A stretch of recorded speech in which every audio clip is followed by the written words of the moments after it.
وَإِذْ قَالَ إِبْرَاهِيمُ لِأَبِيهِ آزَرَ أَتَتَّخِذُ أَصْنَامًا آلِهَةً إِنِّي أَرَاكَ وَقَوْمَكَ فِي ضَلَالٍ مُّبِينٍ۔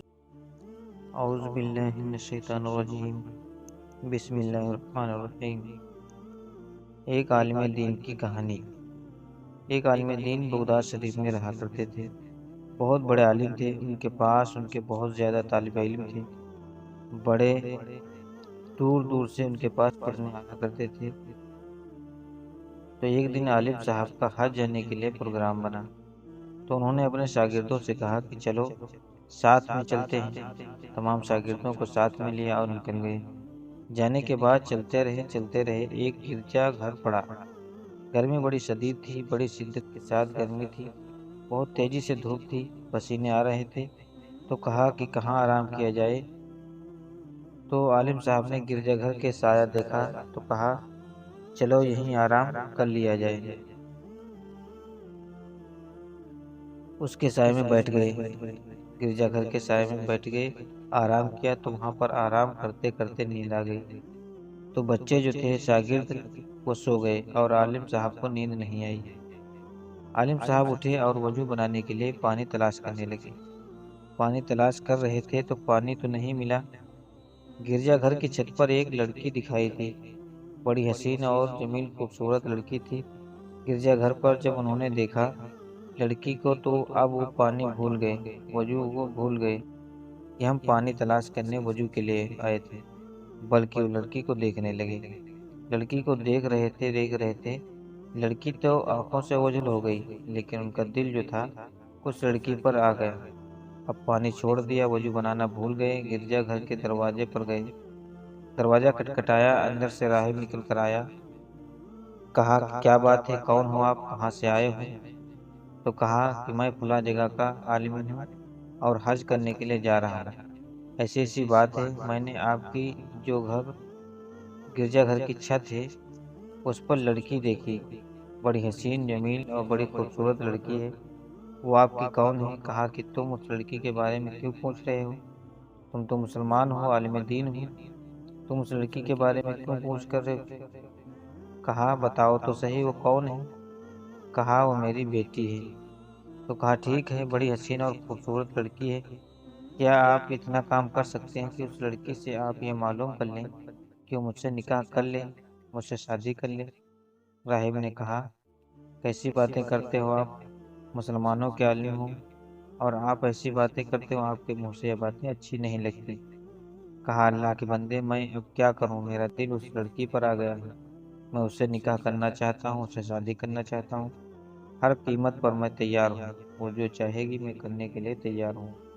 کہا اچھا ٹھیک ہے، میں اپنی بیٹی سے معلوم کرتا ہوں، ویسے تو ہمارا دین نصرانی ہے، تو مسلمان ہو، ویسے تو راضی نہیں ہو سکتی، اور اگر ہاں کوئی اور ہوتا تو میں اس کی شادی بغیر کچھ پوچھے اس سے کر دیتا ہے، لیکن تم مسلمان ہو، عالم دین ہو، تم پر یہ اچھا نہیں لگے گا۔ اس نے کہا کہ جاؤ تو صحیح، آپ اس لڑکی سے پوچھو، اب میں کیا کروں، میرا دل اس پر آ گیا ہے، جو چاہے گی مجھے منظور ہے۔ کہا ٹھیک ہے۔ راہب اپنی بیٹی کے پاس گیا اور اس سے پوچھا، یہ سارا واقعہ سنایا، ایسا واقعہ ہے۔ اس کی بیٹی نے کہا کہ ٹھیک ہے، میں تیار ہوں شادی کرنے کے لیے، لیکن شرط ہے کہ ان کو بولو کہ وہ نصرانی دین قبول کریں، سب سے پہلی شرط نصرانی دین میں آ جائیں، ان سے شادی کر لوں گی۔ کہا ٹھیک ہے۔ انہوں نے آ کے عالم صاحب سے کہا کہ اب آپ نصرانی دین میں آ جائیں، بیٹی کہتی ہے کہ میں تیار ہوں، شادی کر لوں گی۔ کہا ٹھیک ہے۔ اس عالم نے فوراً ہی نصرانی دین قبول کر لیا اور اپنا دین چھوڑ دیا۔ اب یہ عالم نصرانی ہو گیا۔ تو راہب نے کہا کہ دیکھو تمہارے پاس مہر کے لیے تو کچھ ہے نہیں، اب تم فقیر آدمی ہو، کہاں سے ادا کرو گے؟ تم مجھے بتاؤ، کوئی اگر میرے لائق کام ہو تو میں کمائی کر لوں گا، اور جو بھی مجھے محنت کے پیسے ملیں گے میں ان سے مہر چکا دوں گا۔ کہا اچھا ٹھیک ہے، 1 سال تک تم خنزیر چراؤ گے، 1 سال تک خنزیروں کو دیکھ بھال کرو گے۔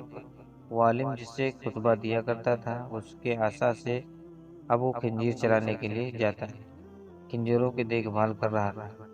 ادھر اس کے جو شاگرد تھے یہ نیند سے بیدار ہو گئے، اور اتنی جلدی ہو گیا 1-2 گھنٹے کے اندر یہ ساری باتیں ہو گئی۔ وہ دروازے پر گیا، گرجا گھر کے راہب سے ملاقات ہوئی، اس کی بیٹی سے بات ہوئی، اور ادھر 1-2 گھنٹے کے اندر سارا کچھ معاملہ ہو گیا۔ ادھر شاگرد اٹھ کر شاگردوں نے دیکھا کہ استاد صاحب غائب ہیں۔ استاد صاحب کو ڈھونڈنے کے لیے نکل گئے۔ پاس ہی میں گرجا گھر کے دروازے پر جب پہنچے تو راہب سے پتہ چلا کہ سارا ماجرا کیا ہے۔ شاگردوں کو بہت شرمندگی ہوئی، بہت ندامت ہوئی، اور کہنے لگے یہ کیا کر دیا ہمارے استاد صاحب نے۔ وہ دوڑتے ہوئے گئے اس جگہ پر جہاں وہ عالم اپنی عصا سے جس سے خطبہ دیا کرتا تھا وہ خنزیر چرا رہے تھے۔ کہا اللہ کا خوف کرو، آپ ہمارے استاد ہو اور آپ یہ کیا کر رہے ہو؟ قرآن کی آیتیں سنائی، اچھی اچھی باتیں بتائیں۔ تو بولا کہ تم مجھے نہ بتاؤ، میرا دل اب اس لڑکی پر آ گیا ہے، اب مجھے نہ بتاؤ کیونکہ تم سے زیادہ میں جانتا ہوں۔ کوئی اثر نہ ہوا۔ شاگردوں نے کہا ٹھیک ہے، جیسا تم کہو، اسے چھوڑ دیا اور حج کرنے کے لیے چلے گئے۔ شاگرد جب وہاں سے واپس آ گئے تو انہوں نے صلاح مشورہ کیا کہ چلو دیکھتے ہیں استاد صاحب کا کیا حال ہے، ابھی بھی وہ مانیں گے یا نہیں مانیں گے، ایک بار وہ سمجھاتے ہیں۔ ان کے شاگرد آئے عالم کے پاس اور پھر قرآن کی آیتیں سنائی، پھر دینی باتیں بتائیں، لیکن ان پر کوئی اثر نہ ہوا، خنزیر چرا رہے تھے۔ شاگرد کہتے ہیں کہ ہم نے استاد صاحب کا بہت سمجھایا لیکن وہ کچھ نہ بولے، پھر ہم اپنا جو ہے راستہ دیکھ کر واپس ہوئے، تو ابھی بھی تھوڑی دور چلے تھے کہ پیچھے سے آواز آنے لگی۔ ایک آواز آ رہی تھی، رکو رکو اللہ کے بندو رکو۔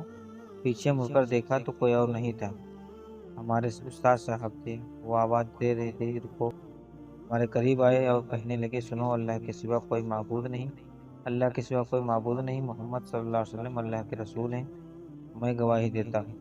استاد صاحب نے کہا یہ جو سب آپ نے دیکھا ہے یہ سب ایک آزمائش تھی، مجھ سے کوئی خطا ہوئی تھی، اللہ تعالیٰ نے یہ حساب لیا اس کا اور میں آزمائش میں تھا، میں نے اب توبہ کر لی ہے۔ جو تم نے دیکھا ہے ابھی تک یہ ساری باتوں سے میں نے توبہ کر لی اور الحمدللہ میں ٹھیک ہوں۔ شاگرد کہتے ہیں ہمیں بڑا خوشی ہوئی، ہم بہت خوش ہوئے اور استاد صاحب کو لے کر اپنے استاد صاحب کے ساتھ پھر ہم بغداد شریف لوٹ آئے۔ شاگرد کہتے ہیں کہ ویسے ہی اسی طریقے سے ہم پھر استاد صاحب کے پاس پڑھنے لگے۔ ایک دن استاد صاحب کے پاس پڑھ رہے تھے تو دروازے پر کوئی آیا، دروازہ کھٹکھٹایا، ہم نے دروازہ کھولا، دروازے پر ایک خاتون تھی، ایک عورت تھی۔ اس عورت نے کہا ہم آپ کے استاد صاحب سے ملنا چاہتے ہیں، ان سے بولو کہ فلاں راہب کی بیٹی تم سے ملنے کے لیے آئی ہے۔ جب استاد صاحب کو بتایا گیا تو استاد صاحب باہر آئے۔ وہ لڑکی کہنے لگی کہ میں اب اپنا دین بدل چکی ہوں اور آپ کے دین میں آ چکی ہوں۔ میرے قوم میں حضرت علی رضی اللہ تعالیٰ عنہ آئے تھے، انہوں نے دین محمدی کے بارے میں مجھے بتایا، سمجھایا، میں بس اسی ٹائم سے کلمہ پڑھ چکی ہوں، اب آپ کے پاس آئی ہوں اور آپ مجھے کلمہ پڑھا دو، آپ کے دین میں داخل ہونا چاہتی ہوں۔ استاد صاحب نے اس لڑکی کو کلمہ پڑھا دیا اور جب وہ کلمہ پڑھ کے داخلہ اسلام ہوئی پھر کہنے لگے کہ میں آپ سے نکاح کرنا چاہتی ہوں، تو استاد صاحب نے پھر اس لڑکے سے نکاح کر لیا۔ شاگرد کہتے ہیں کہ پھر اسی طریقے سے استاد صاحب سے پڑھنے لگے اور استاد صاحب سے ایک بار ہم نے پوچھا کہ حضرت مجھے یہ بتائیں کہ آپ جو اس آزمائش میں پڑے تھے کس وجہ سے پڑے تھے؟ آ گئی وہی بات نکل گئی جو شروع میں نے آپ کو بتایا تھا۔ استاد صاحب کہنے لگے کہ بیٹو آزمائش میں اس لیے پڑا تھا کہ میں جا رہا تھا تو ایک نصرانی دھرم کا انسان آ کے میرے گلے سے لگ گیا، جیسے ہی میرے گلے سے لگا تو میں نے اسے جھٹک دیا، میں نے اسے جھنجھوڑ دیا اور ہٹا دیا، اور ہٹ جا تو تجھ جیسا ناپاک انسان میرے گلے لگتا ہے، میرے کپڑے خراب کر دیے، مطلب میں نے اپنا انا میں آ کے اسے بہت کچھ کہہ دیا۔ جب اس نے اتنا سنا مایوسی کے ساتھ پیچھے ہٹا اور کہا تمہیں کیا پتا کہ تم مجھ سے بہتر ہو کہ میں تم سے بہتر ہوں، اللہ سب جانتا ہے۔ اس کا دل ٹوٹ گیا، اس نے کہا اور جاتے وقت کہا کہ تمہیں نہیں پتا کہ میں داخل اسلام ہو چکا ہوں، انہیں کلمہ